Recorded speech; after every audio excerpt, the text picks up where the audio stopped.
Hey everyone, it's Sherene Vismaya, and I'm coming to you actually back in India, if you can believe it. I know it's been a whirlwind. I was just, the last video I think I made, I was in the Maldives, and then I flew through Paris for my birthday. I wanted to spend my birthday in Paris, and then I was just in New York for the last 5 days. I got to see my mother, some friends, not too many friends because it was like a serious 5-day whirlwind. But anyway, so here I am making this full moon lunar eclipse in Taurus video back in my favorite Venus place, India.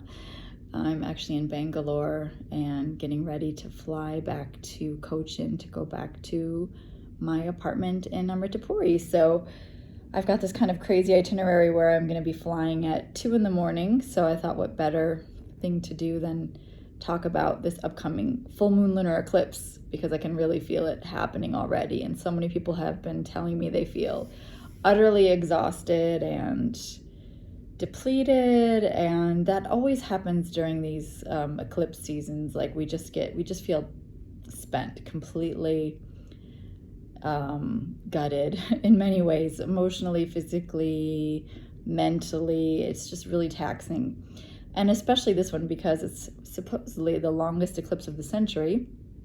And I knew this was going to happen. I was trying to wait to make this video. One sec, I have to pause this. That was perfect timing because my tea just came, and talking about being exhausted, I was like, I need some ginger turmeric tea to see me through this night, since I've got such a long night ahead of me, since I have to fly still and then get on an airplane very soon. So yet another airplane. My God, I've been in so many airplanes over the last 2 weeks. So anyway, getting back to the astrology. So, I was just looking at the chart. So tomorrow's the actual eclipse, full moon, but leading up to it, we've got this very electrical and also quite unnerving, which you've probably felt in the last week, opposition between Mars and Uranus. So look to where you have Scorpio around 13 degrees and where you have Taurus around 13, because that's been a very tight push and pull, tug of war kind of energy between those two polarities in your horoscope. And so the way I've been feeling it, and the way a lot of people I've spoken to have been feeling it, is like you've had way too much coffee. Like I'm exhausted, so I think I can have caffeine. And the last time I made a video, I said, the coffee is actually weirdly helping me to feel better. And then now I'm like, no way, I can't even handle a half a cup of coffee. So I think our nervous systems are just really wrought, and we need to just really take care. So this lead up, I would say, to the full moon is really like watching our nervous systems and grounding and pacing ourselves. I've been saying we need to really pace ourselves for this full moon because it's going to take a lot out of us. And there's definitely, as with all eclipses, you can't quite predict what the outcome is going to be, but you can look back 6 months ago to see what was seeded at the new moon in Taurus. So think back to what was happening in May, and then you can get a sense at least of maybe what might come to a fuller fever pitch, you could say, for this full moon. But again, there's always that X factor, especially with Uranus involved in the eclipse. And the other thing is Jupiter. Now, the nice thing, as I was really meditating on this eclipse, I said, okay, so, Jupiter's kind of the anchor to this eclipse because it's squaring both the sun and the moon, they're in that deep polarity, which Mars and Uranus are also in, but they're a little further along in the game. So it's like we're really having to integrate our Taurus Scorpio selves. You could say those two halves of the self. So the earthy fixed energy of being embodied and having your voice and knowing your values and going slow and really being in the moment and lingering in that which is beautiful and celebrating the beauty around you, like a nice cup of tea is very Taurus, especially if it's like got a beautiful scent or aroma and it's got a beautiful flavor to it, and you just take your time sipping it. That's a wonderful Taurian ritual. And then the Scorpio would be like working on some deep emotional theme, maybe through art or through journaling or through the occult or through psychoanalysis. And so maybe you write in your journal while you have a beautiful cup of tea, and that's one way you could integrate. Or one of my favorite ways that many of you know and maybe have even practiced with me has been authentic movement, because it's embodying the deeper emotions of Scorpio and having an outlet to express those deeper emotions through the body, through the physical. Of course, yoga is another way, although it's not as expressive, but it's transformational. So it still fits that polarity. I think anything that's embodied, any physical activity that helps us to slow down and get embodied, can really support the deeper emotional transformation of Scorpio. So that's being called for right now. And then I was saying Jupiter's acting as the anchor, Jupiter in Aquarius right now, and that is actually giving a lot of support. Now, the missing leg of the T-square is Leo. So perhaps the place we've got to put our attention, because there's a missing link, or if you think of the wobbly three-legged table where the waiter has to come and put the thing underneath the fourth leg to get the table to stop being so annoying and wobbly.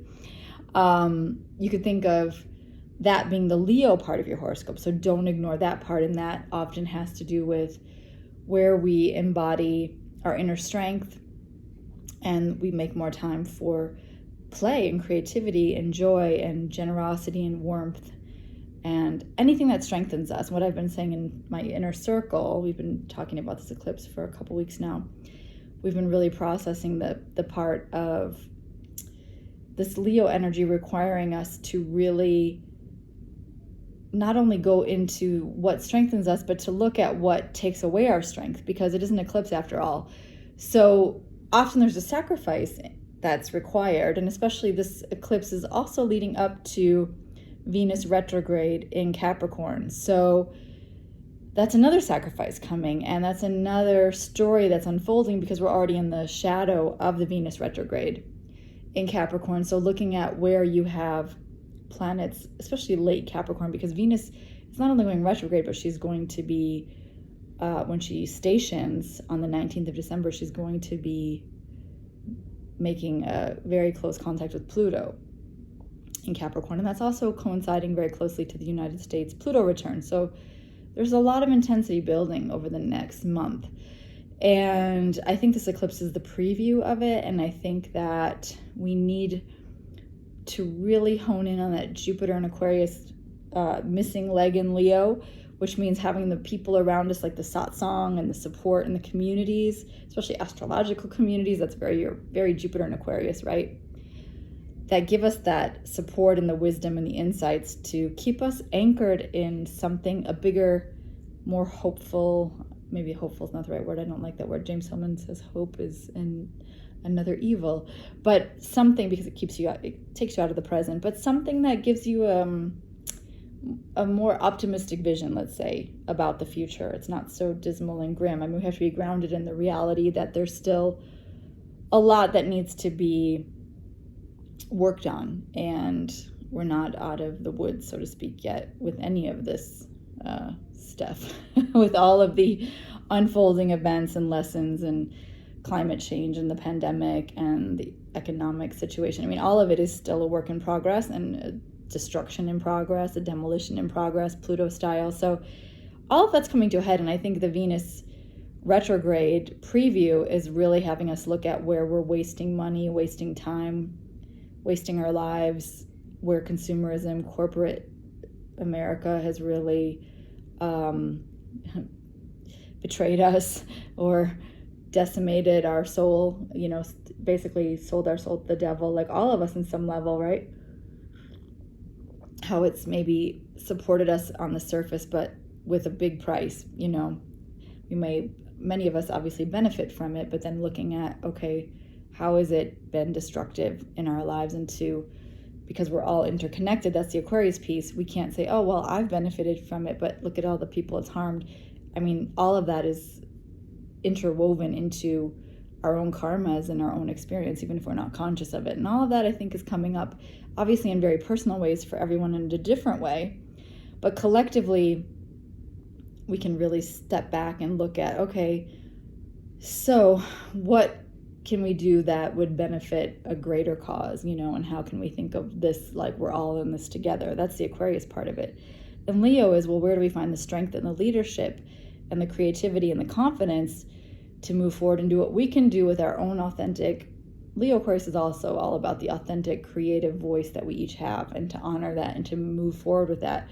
And Taurus Scorpio is making sure that we're really grounded into something deep and something lasting and something that we're very devoted to it, we're very dedicated to it, and we persevere against all odds and against all obstacles, and no matter what, we have that. I mean, as an example, I knew in my heart of hearts that I had to get back to India, even though my fate was looking like I was going to leave and go back to the US, and I just had that kind of Taurus Scorpio fixity of, no, I have to get back there, and so I put all my energy into getting back as soon as possible, and I just wouldn't let up until I could make that happen. And so whatever that thing is for you, where Leo's the heart, like what you love, where you feel strengthened, where your people are, Aquarius, put the energy and the focus on that and you won't go wrong. Like really use this eclipse to eclipse out anything that doesn't support your body, Taurus, your voice, Taurus, doesn't make you feel grounded, isn't in alignment with your values, Taurus. And emotionally with the Scorpio piece, like let go of whatever is no longer really deeply supporting your emotional growth, your emotional needs, what you need to do to come into your inherent power of determination and that which helps you grow on the thing with Scorpio is that it is this regenerative energy. So wherever you felt like you've been knocked down, you're going to come back even stronger with this eclipse, right? And maybe you need a support network. You need the Aquarius part of it. Like I said, Jupiter and Aquarius, I think the right people, the right opportunities can come now to support. So look to the Aquarius part of your horoscope for where you're going to get the Jupiter benefit, the wisdom, the right people, the doors opening, the opportunities to help you through this time. Because I know we always talk about the negativity of eclipses, but they also provide, anything that is a crisis also is an opportunity. Like in the I Ching, that hexagram, there's that hexagram. I'm forgetting the number of it offhand, but it's such a beautiful image because it's both crisis and opportunity in one.